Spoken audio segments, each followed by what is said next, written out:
wrote the book Changes That Heal, actually I talked about within the property of your soul, okay, the boundaries of the property line, okay, inside of me and inside of you, and yours are not mine and mine are not yours. I have treasures and you have treasures of your soul. Okay, and that's what needs to be protected. If they weren't treasures, if they weren't good, we would want to get them out of our property, right? Right now, you got going on, I don't want to be gross here, but you got some stuff going on inside of you that within a number of hours, you're going to eliminate, okay? You're going to get the good out of the food that you ate, and there's going to be waste, and you're going to get that out of your boundaries. There's pain that you've gone through that you're going to get off of your property. You're going to cry it out. You're going to leave it behind by expressing the feelings and grief and all that. But there are other things that really are good. They're treasures. And that's what boundaries protect. And so I put a list of treasures in there. If you go to the book Changes That Heal, they're listed in there.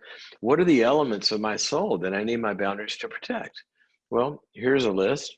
Your feelings. Your feelings are yours. You're in control of those. You own them.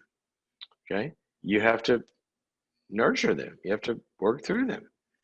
Your attitudes, how you look at things. Your behaviors, those are yours. Nobody else's. Your thoughts. Somebody starts to get in your head and screw around with your thoughts. That's not okay. These are your thoughts, and you should be in control of your thoughts. So feelings, attitudes, behaviors, thoughts, your limits, where you decide to set a limit and where you open up and say, I'm not going to limit that. I'm going to allow that to loose something or to bind something, to contain something, set a limit. Feelings, attitudes, behaviors, choices, limits, your desires, your wants. What do you want out of life? What are your dreams and your desires, your hungers, your appetites? Those are yours, okay? Feelings, attitudes, behaviors, choices, limits, thoughts, desires, and your loves and your values, the things that you love, that matter to you, that you're attached to, and the things that you value. All of those are worth protecting. And all of those are worth you making sure you have control of those. Nobody else has control of your feelings, attitudes, behaviors, choices, limits, desires, thoughts, talents, loves, values. Those are yours. It's good news to some of you because some of those have been trespassed. Somebody stepped over the boundary and they tried to steal those from you at times or trample them. Well, you know, one of my favorite verses says, Jesus said to not give what is holy to dogs. Isn't that cool? Don't cast your pearls, your treasures before swine or pigs. That's why we have boundaries. That's why we have to protect those things and only give them, not to dogs that are going to chew them up like street dogs, or swine, pigs that are going to trample them, but to people that are going to value them and that we can share them with. I don't want to have my feelings by myself. I want to share those, but not with dogs or swine. I want to share them with good people. Okay, so that's the concept of treasures. And then the question said, how do you find them? Well, this is a good question because a lot of times we got to go on a treasure hunt.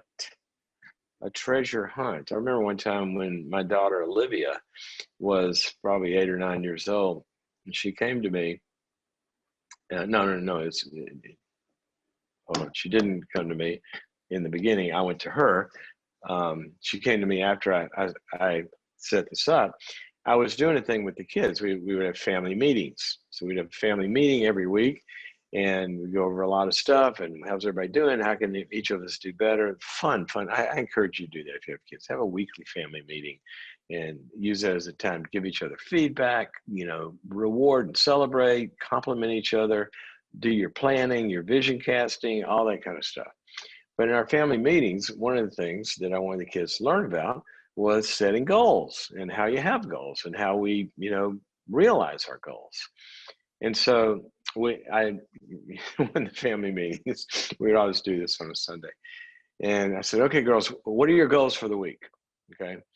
And so, we talk about a goal or two. Well, a couple of days later, Olivia comes to me and said, Dad, I want to talk to you. So we go on a walk. We walk around the neighborhood. She goes, you know, this goal thing that we do. I said, yeah. She said, it's not working for me. I said, what do you mean? She said, it's just not a good idea. I said, what do you mean it's not a good idea?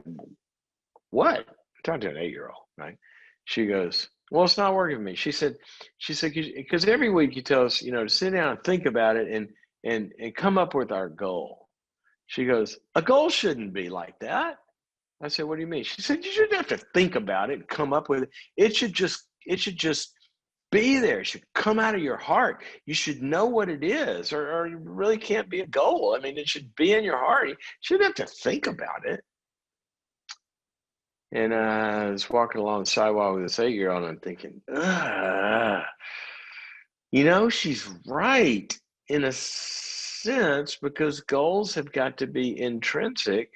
They've got to come from your heart, and they can't be imposed or put upon you. They got to be, and she's kind of got me there. And then I went, wait a minute, no, she doesn't. Ha. You got to be smarter than your 8-year-old, right? I mean, I don't know at what age it ends. It's ended by now. They're smarter than me, but it's somewhere between 8 and where they are now. But I had it on this 8-year-old. I turned to her and I said, well, Olivia, let me tell you something. I said, do you remember the other day when you came to me and you said, I'm bored? Remember what I told you? She goes, yeah, I said, I told you, you're responsible for your own fun. That's not my job. You got to go find your own fun. Do you remember what you did?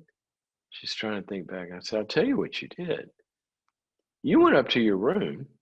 You went in that big, there's this big chest up there, crap, really. It's old toys and stuff. I think it's crap. It's treasures to her. I said, you went up and you opened up that chest. You started digging through there and you dug through there. And way down at the bottom, you found that, whatever it was, I don't know if it's a doll or a little house or something. And you created this whole world from it. You were up there for 3 hours having the time of your life. She goes, yeah, what does that have to do with goals? I said, well, your heart is like that. You said these goals should just, dreams and everything should just be in your heart. Well, they are. But sometimes you got to go like that treasure chest. You got to go dig around until you find them. Ha ha. I beat the 8-year-old one more time. One more time for Dad. I won. Wasn't too long. I started losing those. But anyway, that day I won because your heart is like that. Okay. Now, let me tell you what gets in the way of this. There's expectations from family can cover up your feelings. You should feel a certain way when I don't know what my feelings are, because all I do is feel what they tell me how to feel. Or invalidation, gaslighting can get you out of touch. Or maybe there's never been a place for your desires in your own family, or your thoughts or your attitudes or whatever. So what you got to do is you got to go on a treasure hunt, okay? And when we go digging for treasure, we got to have some tools. You got some picks and shovels and some time and some space. And you know what? You shouldn't go on a treasure hunt by yourself. You should have some miners with you. So here's how you find your treasures. You find a space that's safe, that nobody's invalidating, controlling, negating, gaslighting, any of that of your feelings. Okay? And you have a space and you have some other miners there, preferably, preferably it could be more than, but one, sit down with one, a good therapist, a good friend. There's a proverb, one of my favorite verses, says a person's heart is like deep waters and the wise person draws them out. You want to be around people that try to draw out what you're feeling and ask you questions and say, are you sure about that? I saw you kind of grimace when you said that. What was that about? And they're pulling it out of you.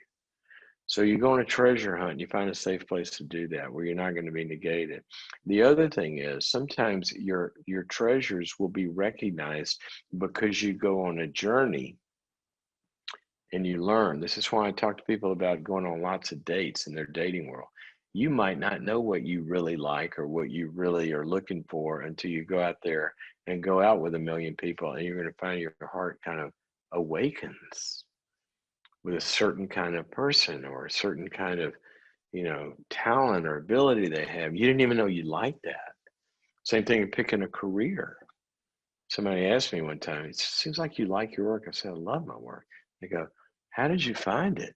And I said, oh, I'm a psychologist and, I'll do various stuff. Well, how did you find that? I said, well, I was an accounting and finance major and uh, got a job at a bank and worked in the summer and sucked at it and got fired because as a teller, I wrapped a stack of 50s in a ones wrapper and gave away a bunch of money, and the bank didn't like that. And so I found out, maybe that's not my calling. And then I just went through 1,000 jobs and stuff that I'd done. And then I also realized through going through a bunch of these that I was getting involved in some growth groups and stuff when I came to faith, and I noticed that I really my heart would come alive when I was sitting down talking to people and hearing their stories and hear about their life. And then in those stories, I would see concepts and psychological things that I'd learned because I was loving. When I read those books, my heart came alive. So you get out there in a journey and you find out some things really tap into my treasures and they awaken them. So you got to get active. You got to do a treasure hunt. And then sometimes you watch other people because you recognize. I mean, come on, people do this all the time. Somebody sitting there on a park bench, say you're a woman or a man sitting there, somebody walks by with a certain kind of outfit on, you go, whoa, I like that. Where did you get that? See, by getting around a lot of people and seeing what they do, we learn as well. So watch your heart, watch what wakes it up, and go follow that.